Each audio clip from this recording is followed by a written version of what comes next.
Okay, so I think now we have the quorum, enough people back in the room, so we can start our first session. So it's really a pleasure for me to be here with you, and we have a lot of excellent speakers, and it's very I'm very happy actually to be here to start with, to moderate this first session. The topic of the session, as you will see, is very interesting: South China Sea cauldron, from a slow simmer to a lingering bubble. And I think that 1 year after the publication of the EU Indo-Pacific strategy, and despite, of course, Russia's war aggression against Ukraine, I think that the South China Sea cauldron continues to bubble for the EU, both from geoeconomic terms and geopolitical reasons.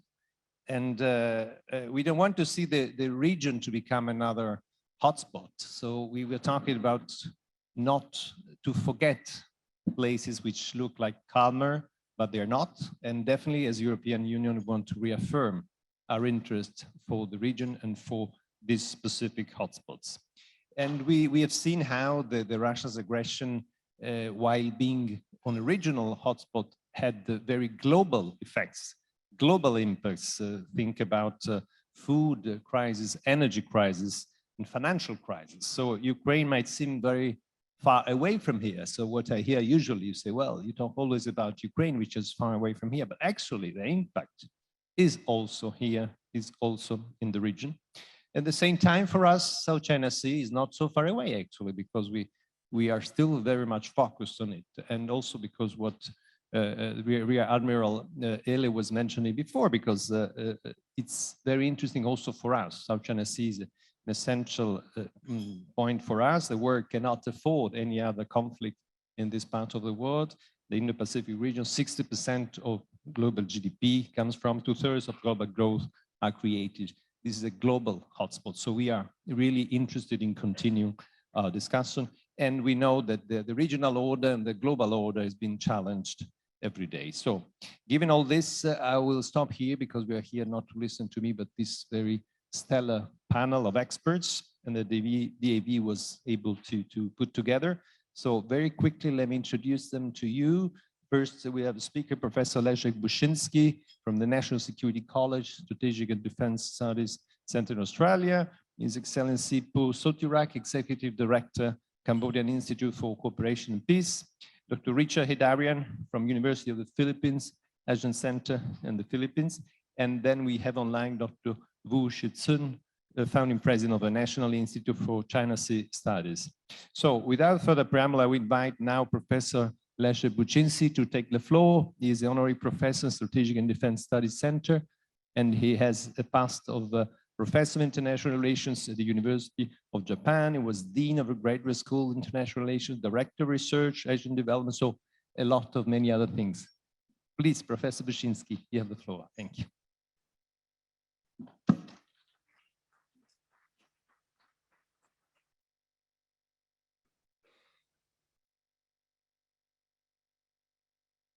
Well, I want to talk about geopolitics.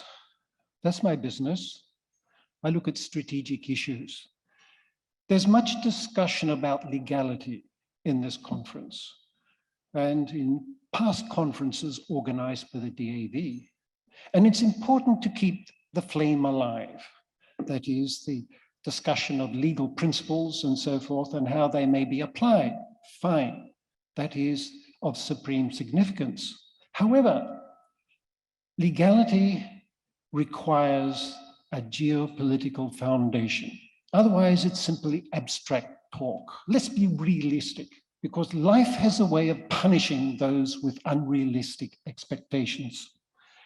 I want to present to you 3 propositions, each individually not particularly intellectually taxing, but in combination, they do have disturbing and far-reaching consequences. Number 1, the maritime order in the Western Pacific is under threat. We understand that because China has rejected the application of UNCLOS, international law, the law of the sea. But what I find disturbing are the comments that come from Beijing when we are told that historical rights override those rights conferred by UNCLOS? Well, where does it end? Where else will this be applied? And also, even more disturbing, the wide-ranging comment that Western rules of international relations, of international law, do not apply in this part of the world.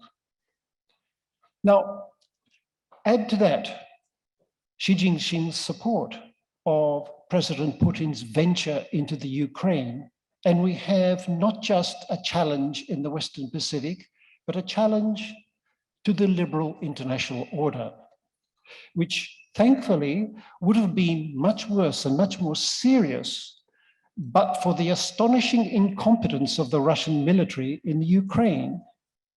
And I venture to say that had President Putin succeeded in his objectives, the situation in the South China Sea and in the Taiwan Strait would have become significantly worse. This leads me to proposition number 2. That is that China under Xi Jinping has embarked on extensive geopolitical expansion. Now, I have a slide for this. Here you have a slide of the first and second maritime island chains, which are all familiar to everyone. But what I want to note is that as the previous speaker from the EU noted, the rising power of the Chinese Navy. Chinese Navy is now the largest in the world. China has embarked upon a rather expensive and extensive aircraft carrier program. It launched its 3rd aircraft carrier, the Fujian, in June this year. And the next aircraft carrier is likely to be nuclear powered. And according to reports, China's ambition is to have at least 5 aircraft carriers. The later ones will be close to, in terms of tonnage, in terms of capability, be close to the American supercarriers. Now, the problem for China is that, as Xi Jinping has mentioned time and time again, his task is to see the reunification of Taiwan with the mainland and to control the maritime area along the Western Pacific, so to keep the American Navy at bay and to ensure that the American Navy will not interfere with operations against Taiwan. The problem is that China's maritime geography is severely constricted. You have 3 aircraft carriers now, possibility of 5. Where are you going to place them? You need access to the open Pacific. And access can only come through 2 major points. One is here, through the that area is close to the Senkaku Islands dispute, Japan's southwest, which figures prominently in Japan's defense reports. And it explains why China places so much pressure upon Japan over this issue, because it needs this strategic outlet for its Navy. Where else can the aircraft carriers go? Where else can the fleet go? Here's another so-called outlet point, which the Navy calls choke points, north of Taiwan. But Taiwan, of course, is defended by the US, a dangerous position. Now, I want to say something about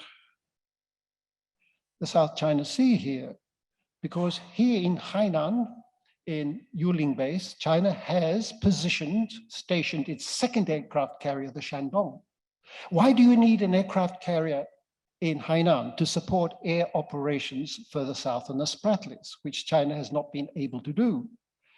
Furthermore, China has stationed nuclear ballistic missile carriers, Jin-class submarines, Jin-class submarines in Yuling Base. And in order for them to be effective, they have to move through the South China Sea into the open oceans. Now, Xi Jinping, I think the previous speaker mentioned this, Xi Jinping stressed at the 20th Party Congress that China has to strengthen its strategic deterrent. Now, what I find from Chinese military writers on the subject and commentators, they are saying that, look at the Ukrainian situation, that Russia has been protected from the West because of its nuclear capability. And the nuclear capability ensures that the West will not go too far in pushing Russia over the Ukraine. So China needs to build up its strategic nuclear capability as well. And to do that, it needs a second strike capability. It needs those nuclear missile carrying submarines, but they can only go through the South China Sea because they're incapable of launching missiles from their base position. So they have to go out into the ocean. And also to go through the Malacca Straits, if they're going to venture to put a naval presence in the Malacca Straits, China needs control of the South China Sea, which is the bottom line. This is a major strategic issue. Of course, there are other issues in the South China Sea that we have discussed, fishing, oil and gas, and so forth. But these issues are resolvable, subject to compromise. But the strategic issue is not, as long as China's leader, Xi Jinping, has these ambitions.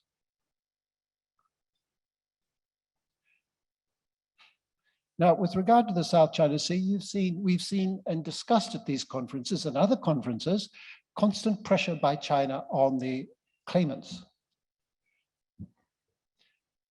We have Scarborough Shoal in the Philippines. We have, now this is Malaysia. Malaysia, it doesn't often come up in discussion, but the Chinese Coast Guard has stationed a vessel around Luconia Shoal, which is in the Malaysian exclusive economic zone, which is, but also within the Chinese 9-dash line. Now, the Malaysian government really doesn't want to talk about this, but the defense people do, and the Malaysian defense people are worried about China's position. And here we have Indonesia, regular conflicts, clashes with the Chinese Coast Guard and the Indonesian Navy in that area around the Natuna Islands, where China's claim overlaps with Indonesia's exclusive economic zone. And I find it quite interesting that last year in December, it was the Chinese diplomats sent the Indonesian Foreign Ministry a message warning Indonesia not to drill for oil and gas around that area. So it seems as though they're upping the ante, increasing the pressure.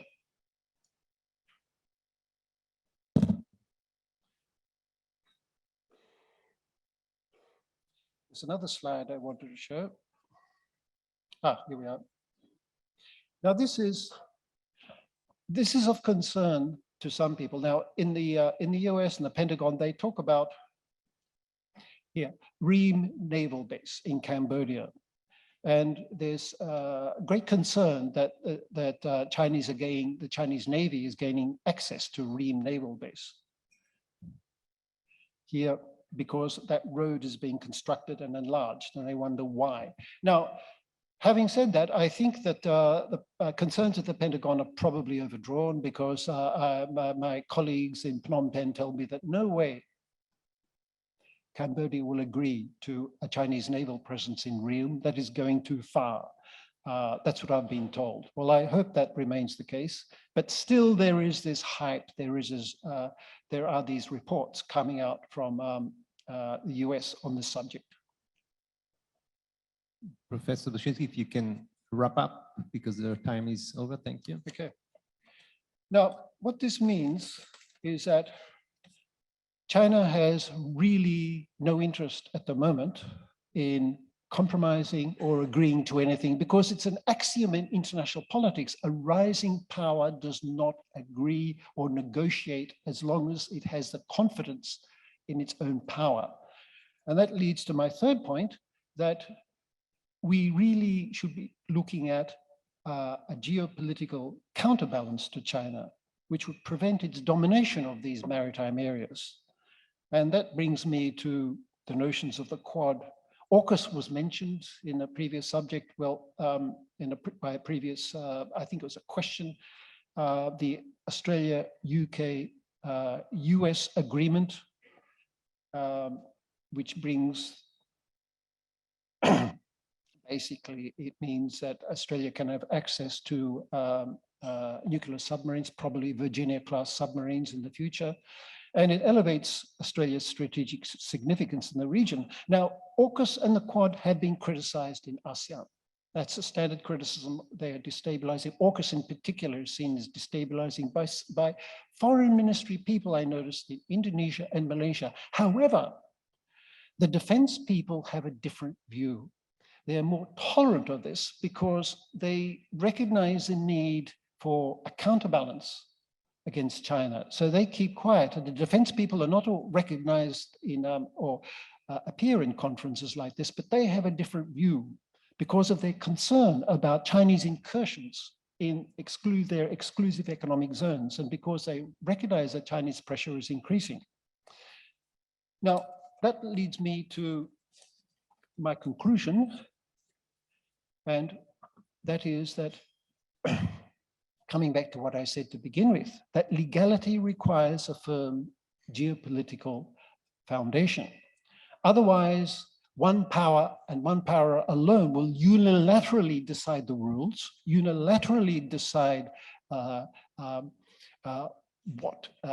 countries will interact, and that will entail the rejection or the severe dilution of what we recognize as stabilizing, that is a liberal international order based on the rule of law, freedom of navigation, and everything that we regard as important in the Western Pacific would become unhinged as a result.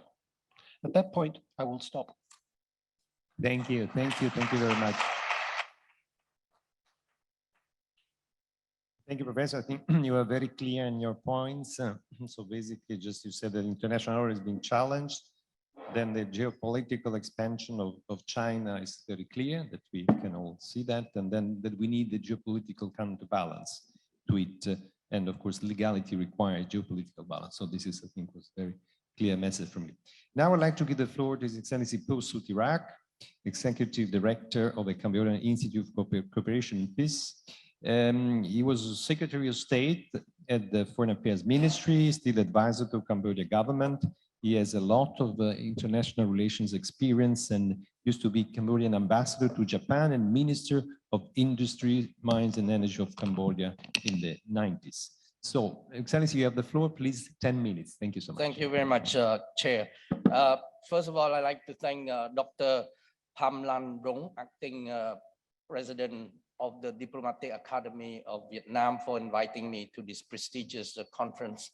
In fact, I feel very intimidated when I see a gathering of such an expert. And each year I've been here, I'm also consider myself a regular to this South China Sea conference, but each year, particularly this year, I feel a bit intimidated with such a crowd. And I'm sure that from the floor, you have much more knowledge about the issues that I'm going to say. Nonetheless, my presentation covers three aspects. I don't have much time, so I'm gonna try to do 60 kilometers in less than 1 second kind of a speed, race car speed. Please bear with me.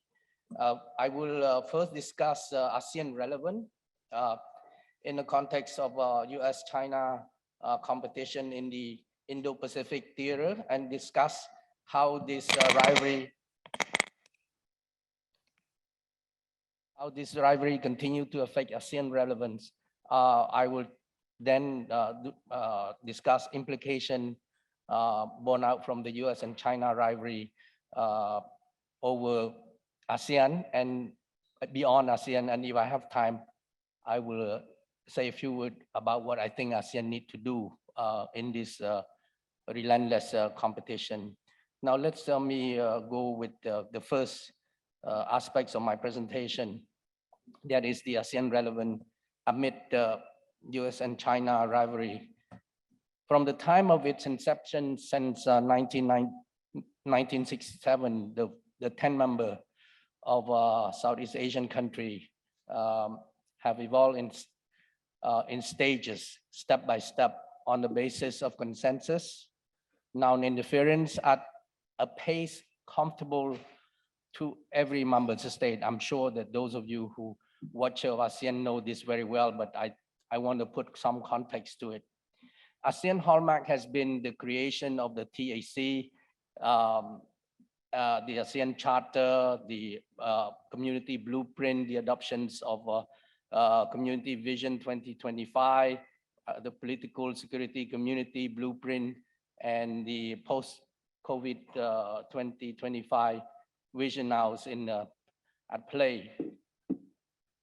Capitalizing on this, on ASEAN centrality, these hallmarks are designed to pick up more steam for the sake of navigating through a rapidly, in my view, deteriorating strategic and political haphazard, as well as the economic stagnations and the concern and uncertainty from the relentless power competitions by the two biggest states in the world, US and China, and the unyielding outbreak of the pandemic. Moving forward, the regional grouping, in my view, must constantly remind themselves, that means ASEAN have to remind themselves, the 10 members, to remain united or else suffer outside power interference that can undermine ASEAN centrality, affecting ASEAN traditional modus operandi and its fundamental cohesions. Security and stability in the Asia-Pacific region are increasingly affected by strategic competition for influence between the United States and China over a handful of strategic regional and global issues. It is clear that China's aspiration to become a dominant global player as a strategic equal to the US, which resists Beijing ambitions, have resulted in an intense competition between the two powers. This competition significantly affects ASEAN as they try to avoid the spillover effect regarding their relation with the two superpowers. Let me review briefly state of the affair between US and China. Not that I don't know that you know of it, but it will enhance my argument. In recent time, Washington realized that the Indo-Pacific region, which is regarded as the US global strategic orientation, face mounting challenge, particularly from the People's Republic of China. The US believe that only the PRC, which combine economic, diplomatic, military, and technological might, can rival the American preeminent position in the long run as China continue to rise and seek to become the world's most influential power at par with the US. With the Indo-Pacific strategy, US seek out strategic competition with the PRC to defend the interests and the visions for the future that Washington hold dear and share with others by strengthening the liberal international system, keep it grounded in shared value to overcome the 21st century challenges. The objective is not to change the PRC, but to shape the strategic environment in which China operates, building a balance of influence in the world that is maximally in favor of the United States as Washington seeks to manage competition with the PRC responsibly. At least this is what the US policymakers have mentioned. On the other hand, since taking power in 2012, Chinese President Xi Jinping has been relentless in developing China economic, diplomatic, and political influence on a global scale, as well as building up its military strength and power projection capability. At the 2017 Party Congress, President Xi said China will become a global leader by the middle of the century and amplify the policy of accelerating the growth of China comprehensive national rejuvenations in support of the Great Rejuvenation by 2049 through the assertive use of all instruments of national power, including both economic and military.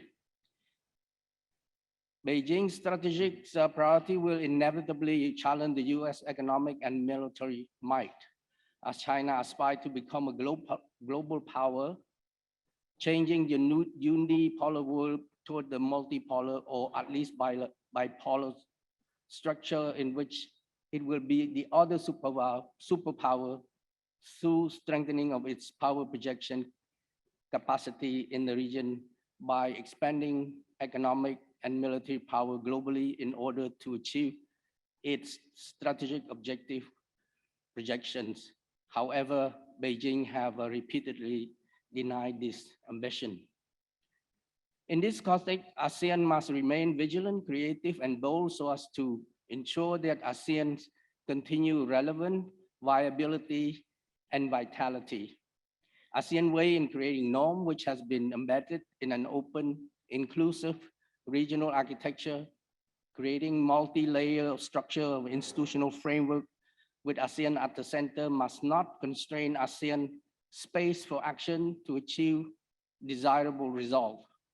ASEAN must endeavor to bring to the table strategic agenda that can boost its foreign policy and reassure the bloc credibility.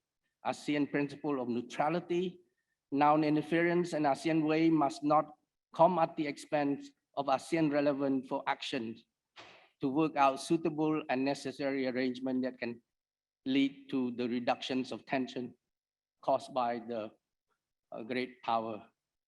I will talk about the implications. I have about 2 minutes left. The US and China in recent days compete fiercely against one another in all fields. Their bilateral relation is arguably the world's most consequential relationship impacting the global world, and ASEAN included. When dealing with the US and China, ASEAN face multiple implications. These implications involve a different view.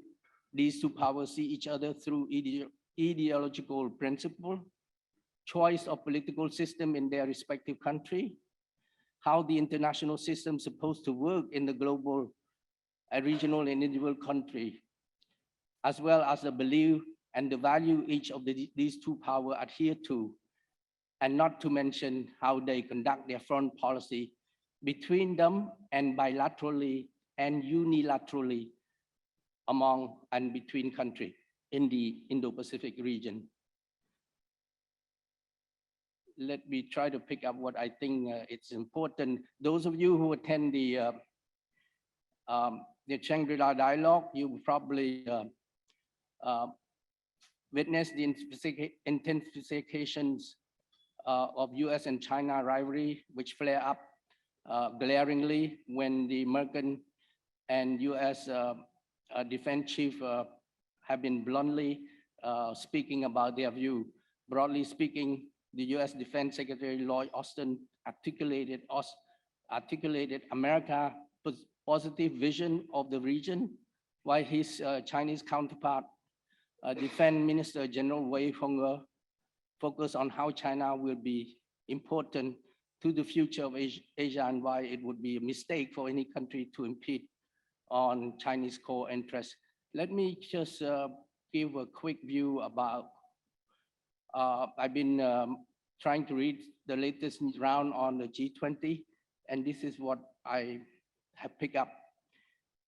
During the G20 meeting in Bali, Indonesia, President Joe Biden and President Xi Jinping exhibit positive body language, giving the impression that the tension between their country are easing up as they are contesting for influence in Asia and beyond. However, they remain blunt at each other over issues such as Taiwan, Korean Peninsula, the Ukraine. By attending the G20, President Xi Jinping intended to recharge China diplomacy and promote China leadership role in finding solution to world problem. President Biden, on the other hand, seek no conflicts with Beijing, assuring that there will be no new Cold War with China. However, these two leaders engage in a direct talk on strategic and sensitive issues that define their relationship. President Biden brought up various hot issues, including raising the US objections of China coercive and increasingly aggressive toward Taiwan. Beijing now market economic practice and the human rights practice in Xinjiang, Tibet, and Hong Kong more broadly. Ambassador, please wrap up because your time is up. I just have one more paragraph to say. At the opening of the G20, President Xi described US-led security alliance as a Cold War mentality. And as such, security formation will not only divide the world, but hinder global development and human progress. As for Taiwan, China referred to as their first red line that must not be crossed in the US-China relation. In response, President Biden assured President Xi that US policy on Taiwan, which has been for decades in support of both Beijing One China stand and Taiwan military. At the G20, President Biden has been quite pronounced that the US would remain as a force, a leadership force in the region, and prepare that any country in the world, prepared to support any country in the world economically and politically to deal with any changing circumstances around the world. I stop here. Thank you very much.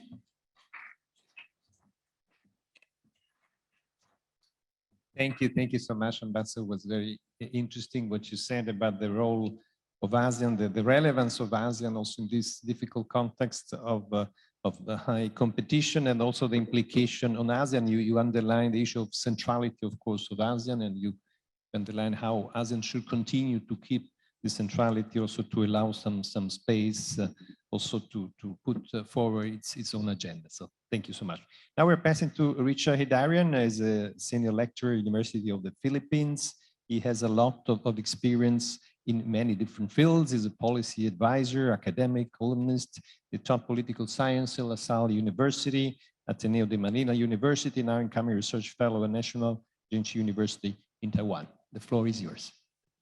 Buonasera. Thank you 10 very minutes, much for that. please. 10 minutes. Thank you. Thank you very much. Yes, I'll keep it as short as possible. It's a pleasure to be here. Thank you very much for the kind invitation to the Diplomatic Academy of Vietnam and our friends. You have a beautiful beach here, although I would hazard to say that we have even better ones back in the Philippines. But I think it's too late to apply for Minister of Tourism under the new administration. Nonetheless, I'll quickly talk about the new administration in the Philippines and its approach to the South China Sea, but also about ASEAN. And just to preface my very short presentation today, let me say that, we in ASEAN always say we don't want to make a choice between US and China, but the reality is that not making a choice is a choice in itself. And over time, it's going to be very difficult, if not a luxury, for us to keep a principled neutrality on this kind of position. So I think we have to be brutally honest about the situation we're going to face. Let me also say that we have to make a distinction between ASEAN as an organization and ASEAN members and the core members and what they can accomplish together and in coordination with like-minded countries. Let me hazard to say that if you're looking at the ASEAN as an organization itself, perhaps it's best described as a small and medium enterprise without human rights charter, right? The abilities of ASEAN as an organization to deal with the challenges in the region is limited, but I think ASEAN countries, if they work together on a minilateral level, we can achieve a lot. And that's why we have to work with alternative partners. Now, let me quickly go through this. Okay, I only have 10 minutes, so just quickly feel free to just put my name and any topic I'm gonna discuss, something is gonna pop up, right?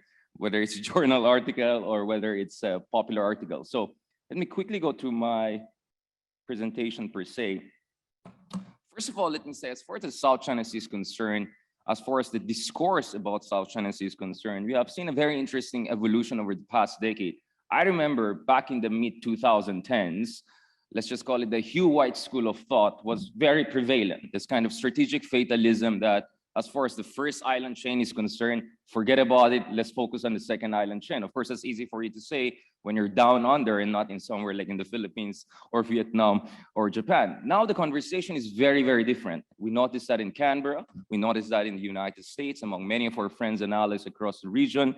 There's no longer that kind of strategic fatalism. And for all the criticism we can make of Trump, including the fact that he's keeping us awake because of his announcement for presidency a while ago, the fact of the matter is that America's policy towards South China Sea has become much more forthcoming and much more robust over the past 5 to 6 years. And we saw that especially with former Secretary Pompeo's statement on the South China Sea, America's position on the South China Sea, but more importantly also the clarification of the clear boundaries and coordinates of Philippine-US alliance in the context of South China Sea disputes. And gladly, as far as the Biden administration is concerned, it continued the better elements, the better angels of the nature of the Trump administration policy, although changing tactics and more focus on multilateralism. Over the past 5 to 10 years, we also see a lot of our partners from the outside the region, especially our partners in the European Union, Quad, Britain, who's no longer part of the European Union, among others, getting more involved. And we see that more in these events that we're organizing. We see more friends from Germany, from Europe, from all across the world. And I think that's a good thing. We're not expecting our European friends to conduct freedom of navigation operations like Americans. We're not expecting them to be acting like treaty allies because they don't have a treaty alliance with the claimant states in this part of the world.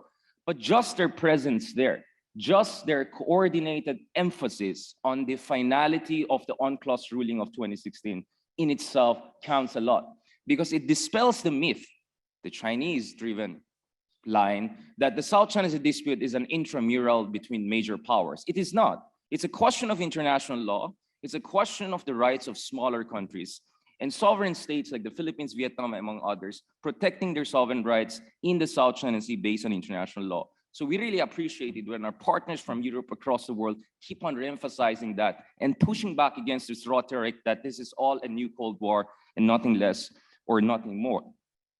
At the same time, let's also be brutally honest about the nature of the kind of scramble on the ground we're facing. At the onset of COVID-19 pandemic, we saw that, for instance, America could not project power the way it wanted to. Joint military exercises with the Philippines, among others, were postponed for quite some time, right? We saw even an American aircraft carrier being bogged down because of COVID-19 infections. Now, that was precisely also the time where we saw China making big announcements and big moves in the South China Sea. And if that doesn't tell you about the nature of the challenges we face on the ground, I don't know where you're living and what kind of ostrich strategy you want to pursue for the foreseeable future. I'm glad, by the way, to have a Chinese fellow panelist. It's been quite a while, so I look forward to Professor Wu Xishun's intervention later on. I can see my moderator is looking at me. Why is this not working? Can we go to the next? Okay, this is, Jesus. Where, here? Oh, here, yeah, okay. Okay, now, as far as the Philippines is concerned, let me just say it's a long story, okay? You can just read my books and articles about it. But let me use a bit of a Hegelian term. I think as far as President Marcos Jr., the new Filipino president, is concerned, it's a kind of a negation of a negation situation. On one hand, he's negating the seeming or real strategic subservience we saw under President Duterte. And I kind of predicted actually before even he became the president, despite a lot of skepticism by a lot of our colleagues and friends. But at the same time, it's not a return to the kind of liberal foreign policy under the more reformist presidents we had in the past, because clearly it's not a US-centric foreign policy. In many ways, I would say the Philippines today is more like fellow ASEAN countries than Mexico, right? I mean, for a very long time, if you look at the Philippine foreign policy, it was not as balanced as many of our neighbors like Vietnam, Indonesia, and Singapore. It was much more focused on the United States and alliance and much more confrontational towards China. But now that's changing. And in many ways, I would say Marcos Jr. is more like his father rather than the previous president, Rodrigo Duterte, which we call Tatay, or the father of the nation. Now, is this gonna keep on sabotaging me?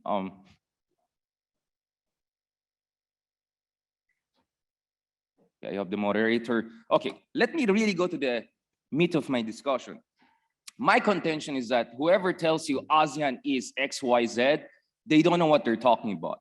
Because if you really bother to look at the history of ASEAN, not over the past 10 years, not over the past 20 years, but over the past half a century, ASEAN has gone through tremendous amounts of evolution, and it has done many things outside the box. In fact, the fact that ASEAN, it claims to be respecting principle of non-intervention, that it's based on consensus, that's not backed up by the empirical evidence. For instance, we can see in the past that, for instance, in the 1970s and 80s, after Vietnam's liberation of Cambodia, many ASEAN countries actually sided with the Khmer Rouge regime, right? It tried to keep its position there. After the end of the Indochina War, we saw that in many ways, some ASEAN countries made Cambodia's membership of ASEAN conditional, based on the condition of a much more pluralistic government by Hun Sen, Sihanouk, many people. If you look at the case, for instance, of the East Timor intervention, clearly, as the then Thai Prime Minister Chuan Lik Pai put it, to each his own, right? So minilateralism has been part of the ASEAN history. Intervention has been very much part of ASEAN history. We also see many cases of ASEAN minilateral cooperation becoming more and more mainstream. We have, for instance, the Counterterrorism Convention in ASEAN. We have the trilateral Philippines, Indonesia, Malaysia cooperation maritime patrols. We're looking at the Malacca Straits joint patrol. So the idea that the ASEAN is all about unanimity and consensus and there's no intervention whatsoever, that's not backed up by the evidence. So ASEAN is not monolithic. It can change, it can improve, but it needs more than mediocre statesmanship. It needs a recognition of the dynamic past. And dynamism is the only way for us in ASEAN to keep with the challenges we're facing today. And the reality is that, in fact, unanimity has not always been central to key decisions within ASEAN. For instance, if you look at the AFTA CEPT, ASEAN Free Trade Area, that was not based on unanimity or consensus. That was based on the ASEAN minus X formula, which is majority-based decision-making. In short, the argument I'm making here is that we have to think outside the box, and ASEAN has been operating outside the box over the years. So when you say ASEAN is just this or that, you're missing the point. That means you don't even know the ASEAN's history itself. So whenever in ASEAN we had decisive leaders, we were able to have decisive response. And I believe in many ways, ASEAN's inaction, dithering, and divisions is also a reflection of lack of a core leadership or decisive leadership. You don't believe me? Look at these journal articles that really detail how over the past 56 years, ASEAN has been very aggressively involved in the affairs of what would be its member states or its existing member states. Let me go to the last part of my presentation, which is really my argument about minilateralism. I think as far as the South China Sea is concerned, multilateralism is dead. The COC negotiations have been longer, twice longer than the series of conference we're having here. This is what, 14th conference? I mean, COC, the first time the legally binding COC was suggested was in late 1990s. I think it was 1997, right? Among ASEAN countries. The idea of a DOC was a temporary precondition for a legally binding. And for heaven's sake, today, we cannot even agree on what is legally binding because China has its own version of international law versus the other states, right? And this is where we have to be brutally realistic about the limits of ASEAN when it comes to finding consensus on the South China Sea issue. I always put it, I hate this Cambodia bashing situation because what have we done for Cambodia and Mekong River as far as ASEAN is concerned? And so we shouldn't force a lot of ASEAN countries who have no direct stake in the South China Sea to make hard choices that can compromise their very special relationship with China. I think it's much more important for claimant states in the South China Sea to work together. For instance, if you look at all claimant states, we agree on UNCLOS. In fact, we have in principle also agreed on the 2016 arbitration award, which China, of course, dismisses as a piece of trash paper. I think there's so much more we can also do in terms of integrating our maritime security cooperation. Our friends in Indonesia have been talking about that. Jokowi, in fact, a few years ago in the ASEAN-Australia dialogue, talked about joint patrols by non-claimant states. There's just so much we can do among ourselves in ASEAN instead of being bogged down by this cult of dialogue, which is going nowhere, right? And lastly, yes, moderator, lastly, I think it's also time to talk about a Quad. Everyone talks about Quad. Now, of course, when people mention first Quad, they had Singapore plus Quad, but I think we can go way more than Singapore plus Quad. I think if you look at Indonesia, Philippines, Vietnam, Malaysia, Singapore, there's a lot that, of course, we have in common, but we also have in common with our external partners in Australia and India and Europe and United States that we can work together. In my opinion, let me close on this point. You know, I mean, again, Einstein put it, right? I mean, the definition of insanity is forcing something that is not working. Clearly, ASEAN multilateralism is important on many issues, on Myanmar, on economic integration. But on the South China Sea, it's not working. So let's not force it. And let's begin to think outside the box, because that's exactly how the founders of ASEAN were doing it at the height of Cold War, when the situation was way worse than we face today. So enough of mediocre diplomacy, enough of forcing things that don't work. It's time to think outside the box. Thank you very much for that, and looking forward to question hour.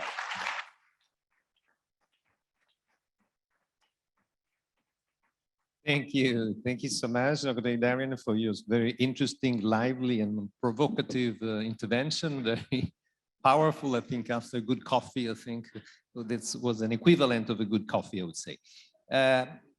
I like to underline what you mentioned in the beginning, which I found very interesting. Not making a choice is making a choice. And I think this is very relevant, which I think we have all to think about it. And you mentioned also, you underline the importance of the issue. It's not a domestic issue, it's a global issue. I fully support this. And also interesting to know about the current government in the Philippines. I mean, this perspective. And at the end, also what you said about ASEAN not being monolithic and the possibility of working on minilateralism, particularly in South China Sea, I think is a very interesting way ahead. So thank you for thinking outside the box. And definitely there will be a lot of question and discussion on this. So finally, the last panelist with Dr. Wu Shizun, founding president of the National Institute for China Sea Study. He has a PhD in history as a founding president of the National Institute for South China Sea Studies. And he has been a researcher and deputy director and collaborative innovative center South China Sea Studies. So he's a clear very deep knowledge expert from China. So Dr. Wu Shizun, the floor is yours. You have 10 minutes. Thank you so much. Yes, thank you, Ambassador Alibati. First of all, I would like to give my sincere thanks to the organizer of this conference, DAV, for inviting me to participate in this important international conference on the South China Sea. And also, I'm happy to be part of this important event. Before moving to my presentation, I would like to make a comment and a question to Professor Bizinski, because I don't think we will have enough time to discuss when we concluded our presentations. Because in his presentation, he touched upon China's stance to Russia-Ukraine crisis and also other issues. It is important for me to respond. My comment is Chinese official stance toward Russia-Ukraine crisis are like this. Number one, sovereignty and territorial integrity should be respected. Number two, Russia's concerns, particularly security concerns, should be addressed.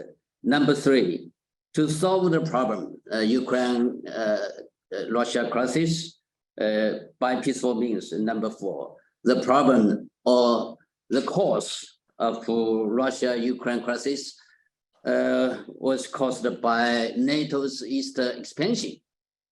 My question is, I would like to ask Professor Bizinski, why China cannot deploy aircraft carrier or submarine in Chinese coastal city? You mentioned Sanya. Given the fact Australia is going to deploy nuclear powered submarine under the framework of AUKUS, and also United States will deploy B-52 bombers in Australia. What's the logic of Australia? Do you think it's a typical double stance? That is my question. Now let me move to my presentation, where I'm going to look at three issues. One is about the current South China Sea situation, and then I will going to discuss the DOC and then followed by COC. With regard to the current South China Sea situation, in my opinion, the new and biased US policy towards the South China Sea is the biggest external factor undermining peace and stability in South China Sea. Since it gave up its neutrality on the South China Sea in 2020, the typical event was then US Secretary of State Pompeo, his statement on the South China Sea issue, because United States has been moving faster in building a modular alliances and partner system and conducting strategic encirclement of China through 4 major mechanisms. One is the Quad Security Dialogue with Japan, India, and Australia. And number 2 is AUKUS military alliances with United Kingdom and Australia, and alliances with Japan and cooperation with the Philippines. So the focus of all of those mechanisms is on the military containment of China, in my opinion. In the US Indo-Pacific strategy, the above unilateral security cooperation mechanism have different yet overlapped priorities and divisions of labor. Among them, the Quad shows signs of expanding into the South China Sea. The United States, the Philippines, and some other South China Sea littoral countries are making step-by-step progress in their institutional and regular cooperation on maritime intelligence sharing, base use, equipment support, and policy coordination on the South China Sea. Second, the US military presence and activities under the framework of its new Indo-Pacific military strategy are the biggest driving force in the militarization in the South China Sea. The Biden administration aims to build an equilibrium of influence to the US preferences and values. It has launched the new military programs such as integrated deterrence and Pacific deterrence to step up deployment of strategic forces in the South China Sea and the surrounding areas. In militarizing the South China Sea, the United States has conducted forward deployments, military exercises, freedom of navigation operations, and clothing reconnaissance operations and other activities targeted at China in the South China Sea. Let me take a last year, for instance. Just last year, United States has conducted more than 1,000 times of reconnaissance in the South China Sea region targeting at China. So as a result, interaction between China and the United States is evolving to strategic confrontation featuring deterrence and counter-deterrence, reconnaissance and counter-reconnaissance, control and counter-control. Third, unilateral actions by some current countries, particularly oil and gas development and island expansion in disputed waters, are the main internal cause of tensions in the South China Sea region. Just in the past 3 years, to be honest, Vietnam, Malaysia, Indonesia have carried out unilateral oil and gas development activities in the contested areas of Nansha Islands. Unilateral actions at sea by current countries tended to trigger security emergencies, featuring confrontation between Navy, police, and the civil law enforcement forces, which will undoubtedly have a negative impact on bilateral relations. Second part is about the DOC. As we know, in 2002, Richard from the Philippines just mentioned, China and ASEAN countries signed the Declaration on the Conduct of Parties in the South China Sea, the DOC, in Phnom Penh, Cambodia. By the way, just last week, on November 11th, joint statement on the 20th anniversary of the DOC was issued by China and our ASEAN countries. So under the DOC framework, China and ASEAN countries have carried out a series of practical cooperation at the multilateral and bilateral levels. For example, at the multilateral level, they set up a hotline platform for senior diplomats to respond to maritime emergencies, conducted joint maritime search and rescue exercises, launched a marine emergency hotline, and built a marine search and rescue information platform. At a bilateral level, for example, China and the Philippines have set up a bilateral consultation mechanism on the South China Sea. And since 2016, China and the Philippines conducted regular cooperation in such fields as fishing, farming, and maritime law enforcement.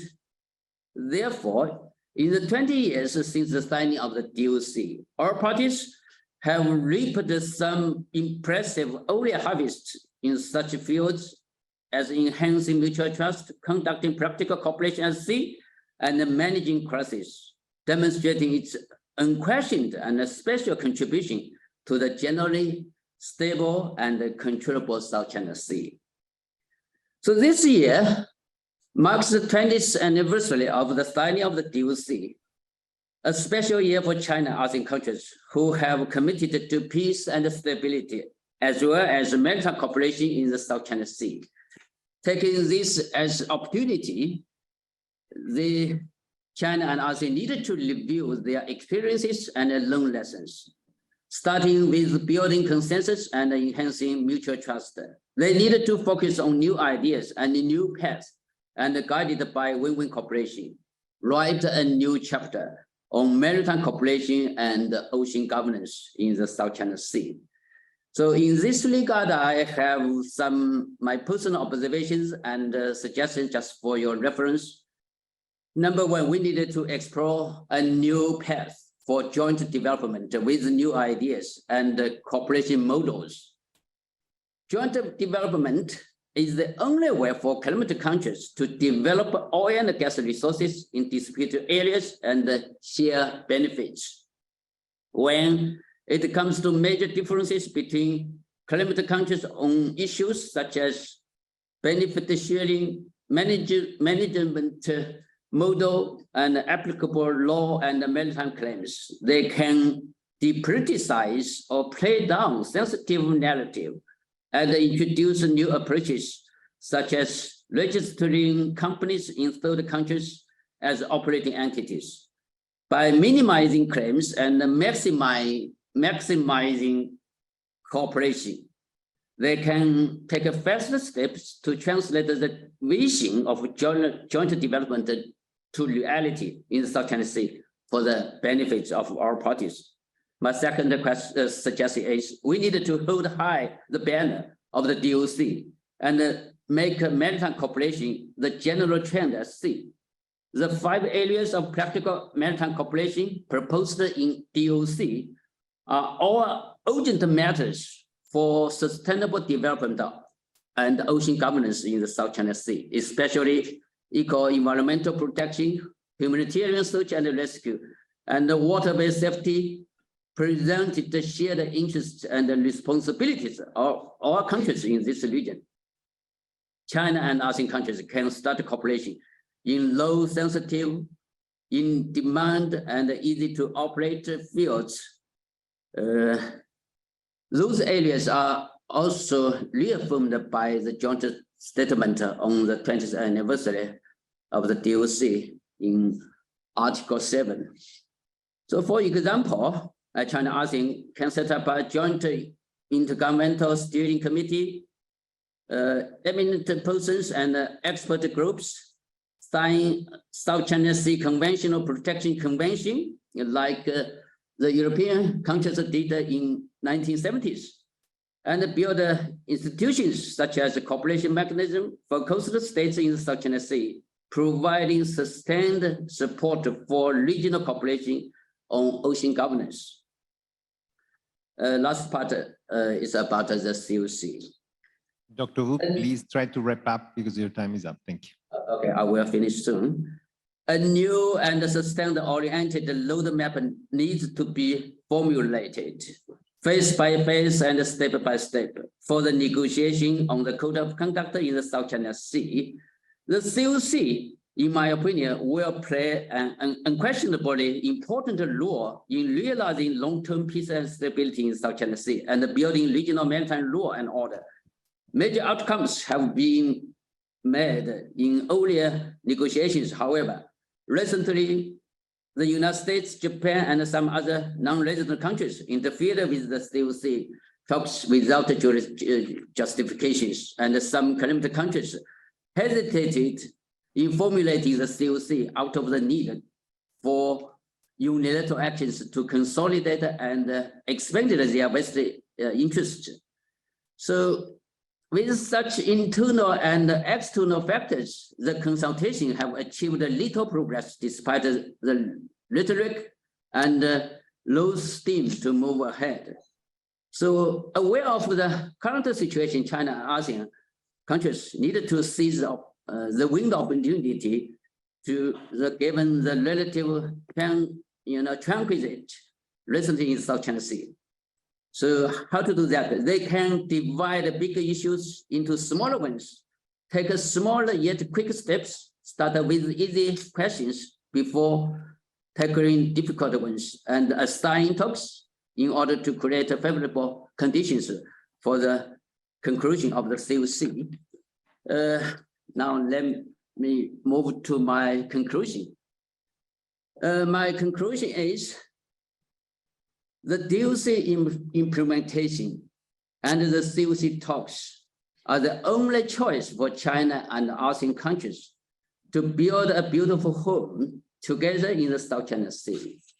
Only by forging ahead toward the shared goal and overcoming difficulties will we successfully conclude the COC consultations.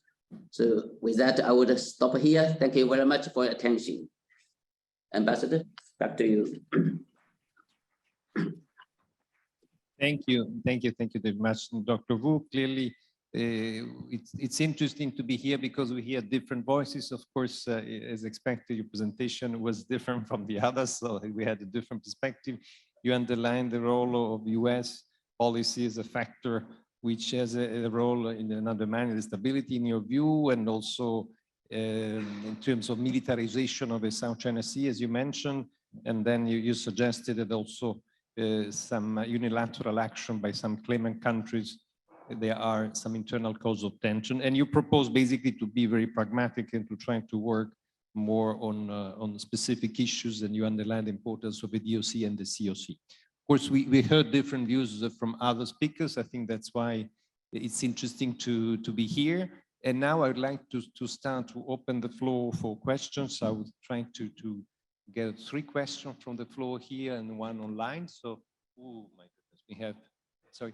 You have also 1 question already? Yeah, okay. Maybe we start also with some, we put together, and then we start replying. So let's start on this side, okay? Maybe we start from there, 1 and 2. Please present yourself and then make a question. Thank you.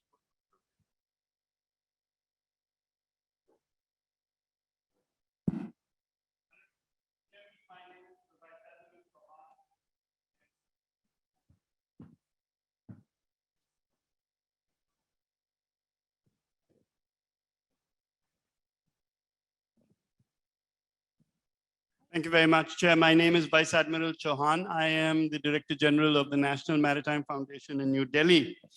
My questions are actually, I have a few too, one for several of the speakers, but I'll be very brief. The first is to Professor Buzinski, and I wanted to know, when he was talking about the countervailing options vis-a-vis China, why was there no mention of India?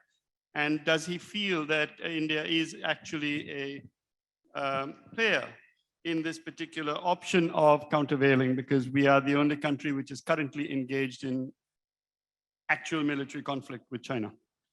The second is with regard to Ambassador Sutirak and his view. I wanted to know what your views are in terms of China's domestic economic situation, and particularly her food shortage constraining China's ability to actually do the kind of economic marvels that you have been outlining in your speech.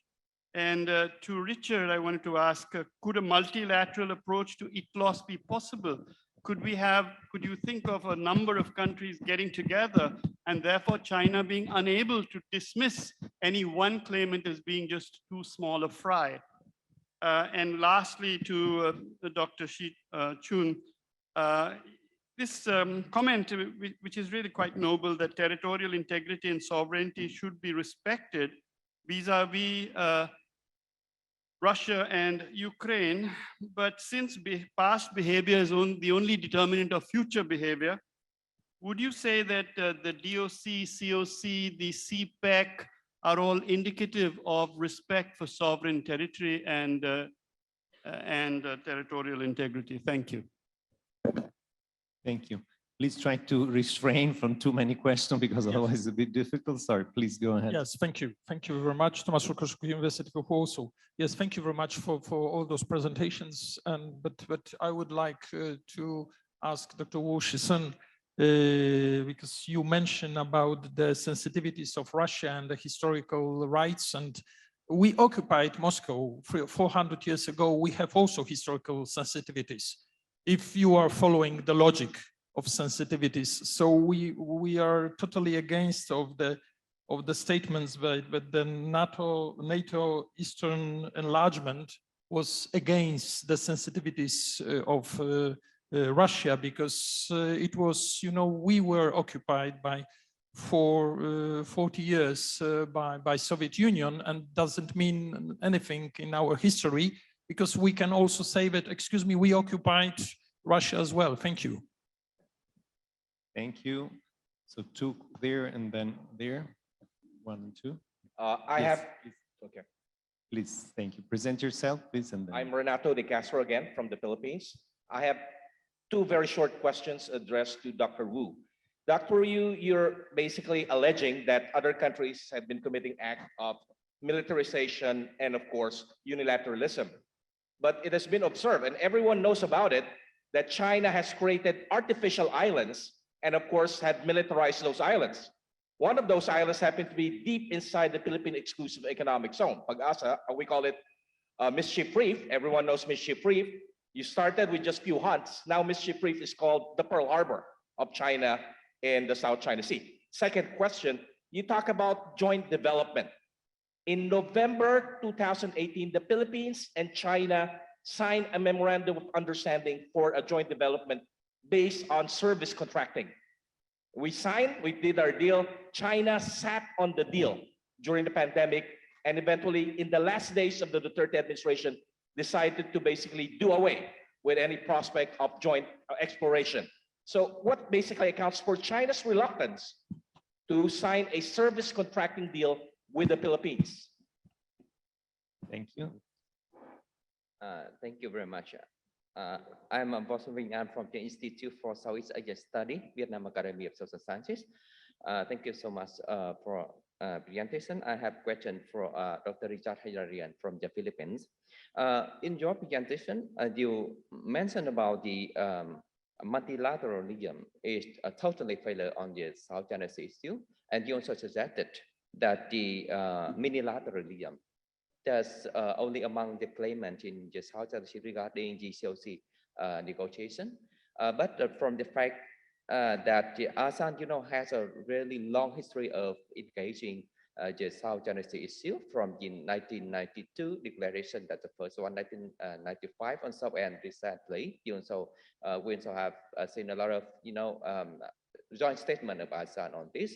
So what about the role of ASEAN? That is the one. The second is that you talked that only the claimant in the South China Sea in terms of the COC negotiation. So what about the Brunei Jerusalem? I haven't heard anything from them. So if we work among these claimants, so what about the result of the COC? And the third is that we have to consider the benefits of the external power in particular, and as well as the external countries. So just only among claimants, so how can we consider that kind of thing? So that is, please clarify more on the idea of the COC minilateralism. Yeah, thank you so much. Thank you so much. The last two for the time being, yes, please, you will. Thank you, Mr. Ambassador. My name is Nguyen Duc Hong from the DAV. 2 decades had gone since the adoption of DOC, and now COC is underway. And my question is for His Excellency Ambassador Sothirak and Dr. Wu, that are you optimistic or pessimistic about the solution to the outstanding issues, namely the geographical scope and the legal binding of the COC that could be conducive to a happy ending of the conclusion of COC in the near future. Thank you. Thank you. And the last one for this session now, please. Question, yes. Thank you very much, Chair. I'm Vutinka from University of Natural Resource and Environment. And I have one question to Dr. Wu. You said that negotiation of COC is a key to the stability and peace in the South China Sea. So, according to my understanding, the position of the leader of the China is the COC must be negotiated based on international law, including UNCLOS. To my understanding, UNCLOS means UNCLOS itself and the award of the tribunal under Annex 7 of UNCLOS. So what is your opinion? Thank you. Thank you. So we have a very long list of questions to all of you. I think I will start maybe with Professor Dushinsky. Also, he received the question also from Dr. Wu. And I think then you can also reply to some others that were posed to you, and then we go on with the others. Right. Thank you.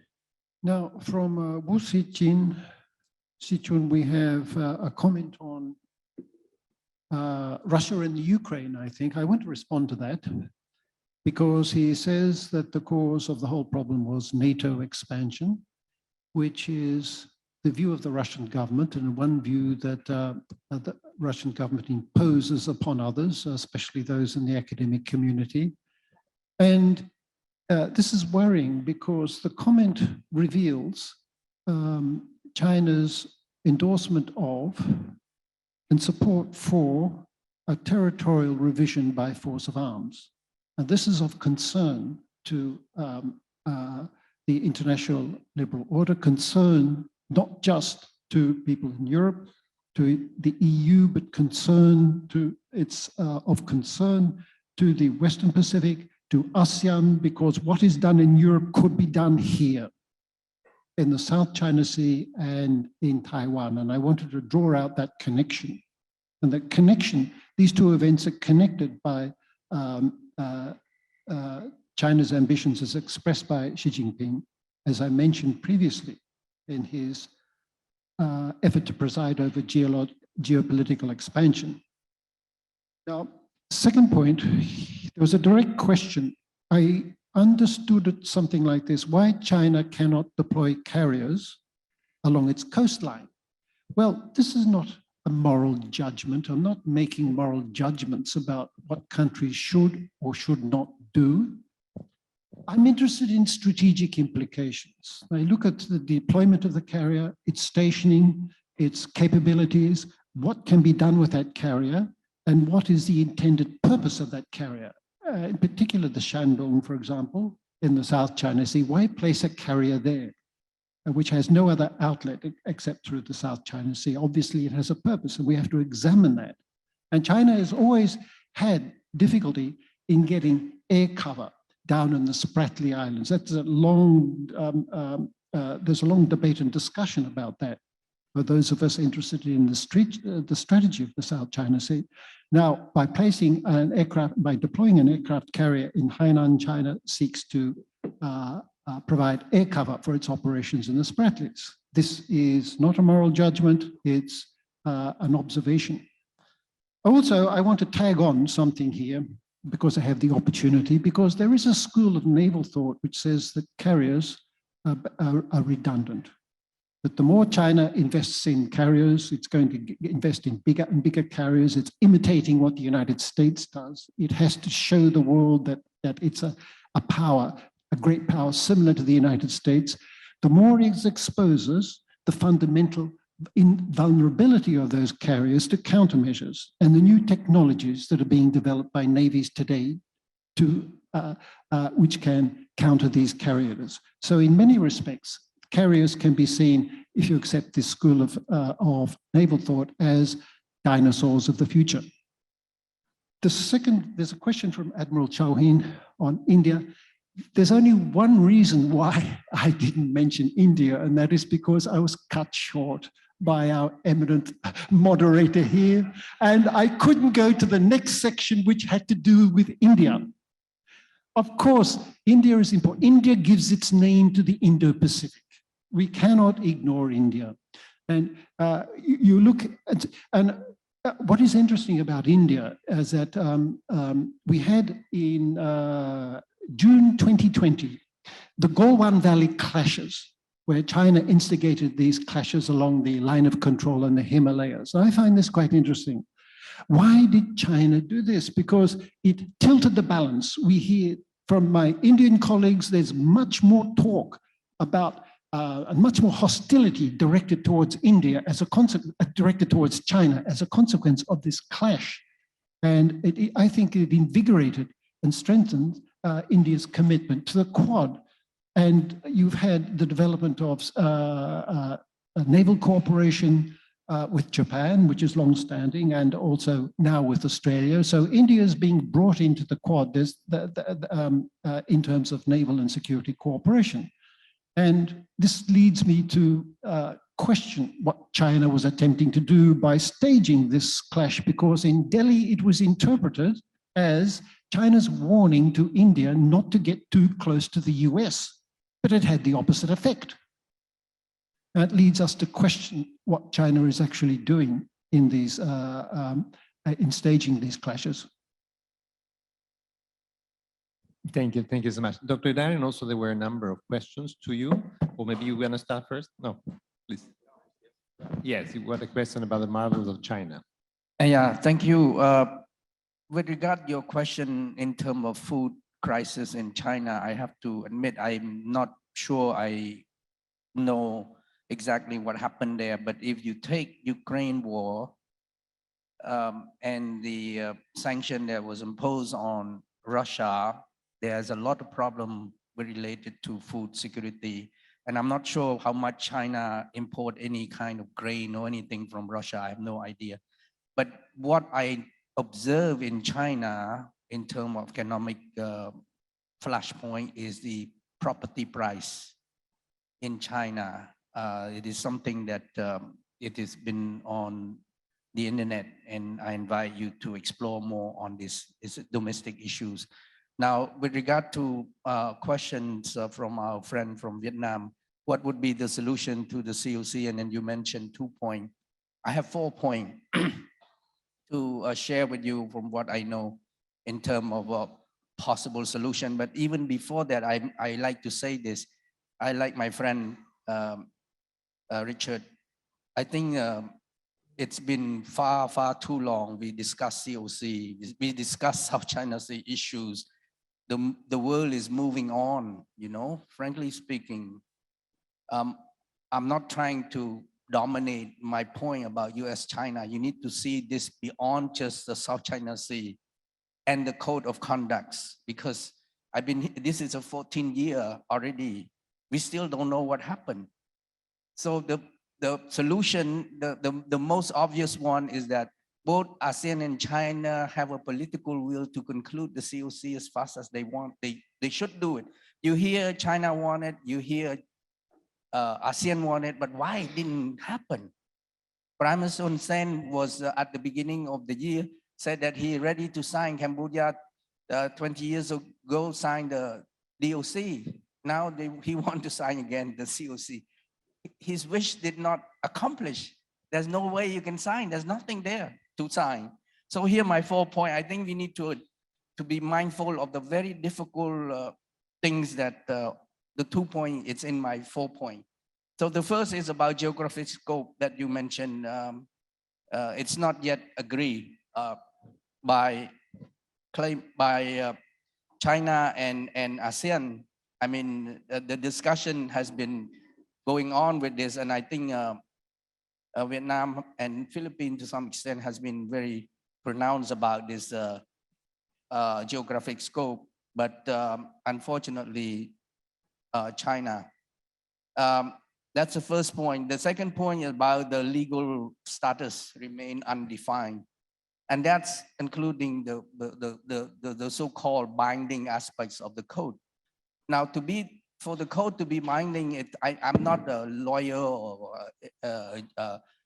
international court or anything like that, but it is very simple. To be binding, you need to have a very strong compliance clause in there. You must comply this because this is when there is some tension occur. And then beyond compliances, you must have enforcement. You need to say in the code, if these compliance are not abide by party who signed that document, what you do. I think it's a very simple. It doesn't take an engineer to do this, but is there political will to do that? So that's my second point about the legal aspect, rule-based and so on. And then, you know, to be binding, China appear a bit reluctant because they don't want to open up for multilateral way to resolve this. They prefer bilateral. And the applications of the international norm remain doubtful and ineffective in my view. And if you don't solve this issue, it's like the COC will be just like the DOC, in my view. Even when you have it, what to do with it? And nobody listened to it. And another problem is that the lack of mutual trust. I mean, this is ongoing.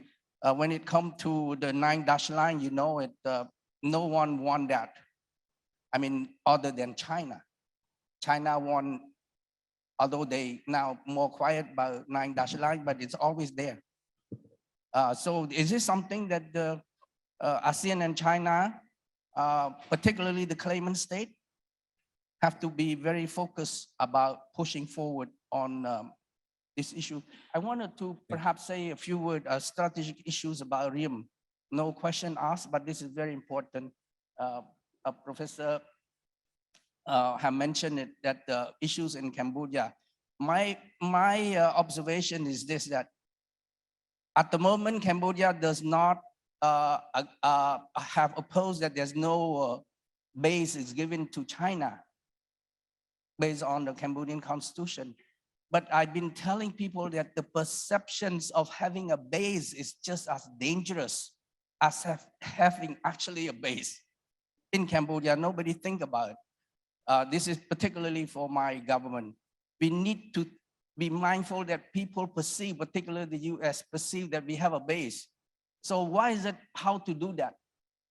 Show the MOU that's been signed between China and Cambodia on military cooperation. Can we show that? Also, can the United States have eyes in the sky who know everything? Reveal what is it that the US say that China have a base in Cambodia? Show it. And we have to be very frank to solve these issues. We cannot keep reading a report by press, but we need to move it. And I don't think the US will, we have to also mindful that this is not about US Cambodia, but it's more of US China. And that's why I said, US cannot allow China to have a base in Cambodia. It's not allow Cambodia to give China a base. I repeat it again, the US won't allow China to have it because otherwise the Indo-Pacific strategy will not reach its intended purpose. Thank you. Thank you very much for these remarks. Dr. Idarian and Dr. Wu, we have 2 minutes each. Sorry, we're very, very late, so please try to keep it very brief. Please. Well, the Vietnamese coffee is still in my system. Let me quickly go through this. I mean, first of all, on the arbitration award case, among others, one thing I noticed over the past 5 years is I don't hear 9-dash line that much in China statements at all. So clearly it is having an impact, right? And I think we have to recognize that, although we have international law experts who can tell us more about that. But what we have right now is de facto soft enforcement. So we have FONOPS plus and FONOPS minus kind of activities. American FONOPS well into the 12 nautical miles of these questionable claims and fake islands that China created. The Europeans are doing patrols, but more outside the contiguous zone or within it, but not within 12 nautical miles. And there are other kind of countermeasures by neighboring countries. But let me go to the really issue of COC, which is, I think, the important one. First of all, I think we need a whole workshop on that. But let me quickly just put it this way.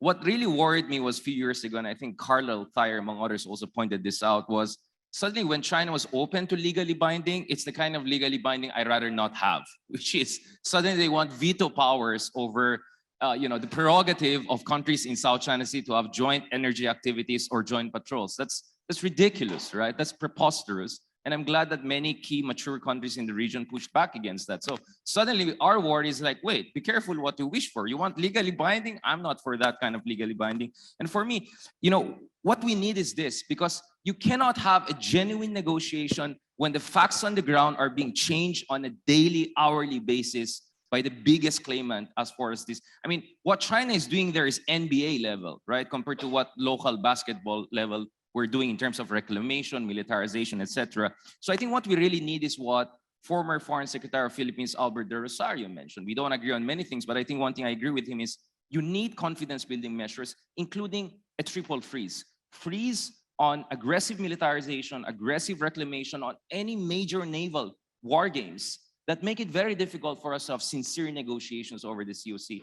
And lastly, on the point of ASEAN, intra-ASEAN COC unilateralism, I mean, Brunei is not an active claimant, so they're really out of the question, to be honest about it. But keeping it between the Philippines, Malaysia, and Vietnam, I think among ourselves, first we have to harmonize our position. What's the point of having ASEAN after all, right?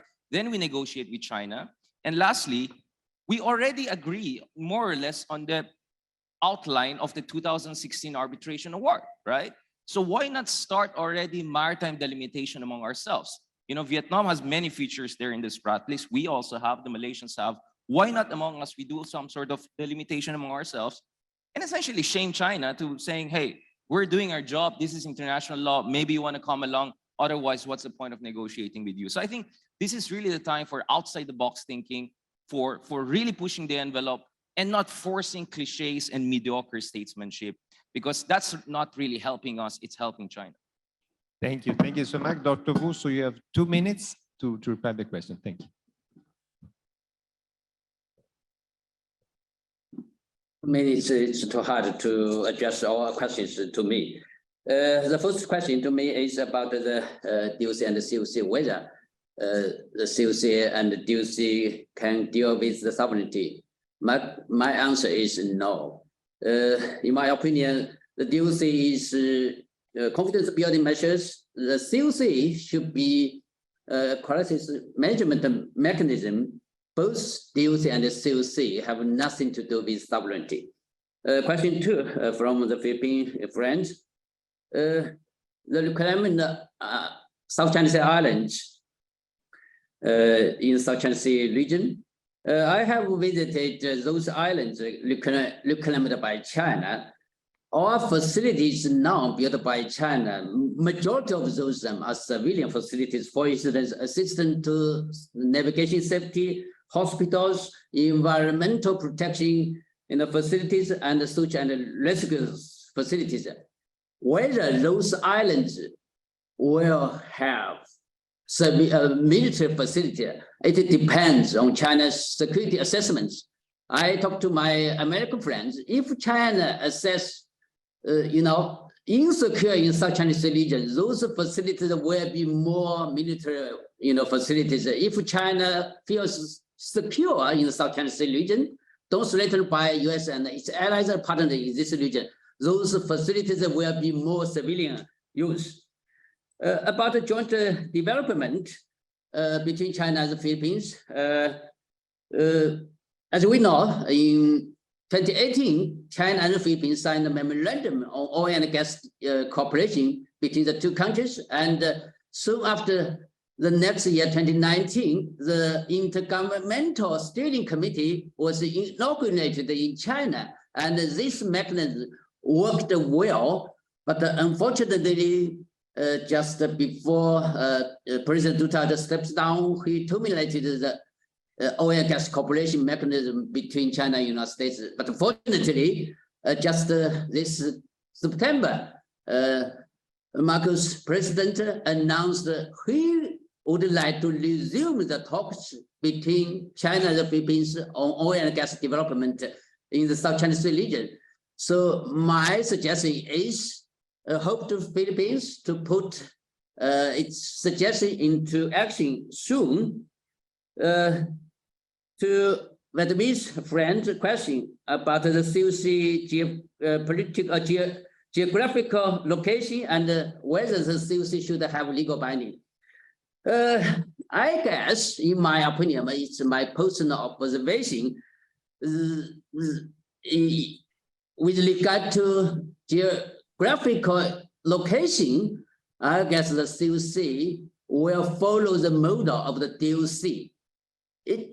Those countries, particularly Vietnam and the Philippines, even Malaysia, have their different interpretation over the geographical location or the scope of the COC might cover. So each country will have its different interpretation, and the legal binding force, in my opinion, because we already have a code of the DOC which has no legal binding force. I don't think we will have another code without legal binding force. Thank you very much. Thank you, Dr. So let me really join me with really thanking our fantastic panelists. It was really very lively, and I'm sure we'd have a lot of other questions to them, but really thank you for your time, and thanks to all of you for being here. Please join me in a round of applause. Thank you.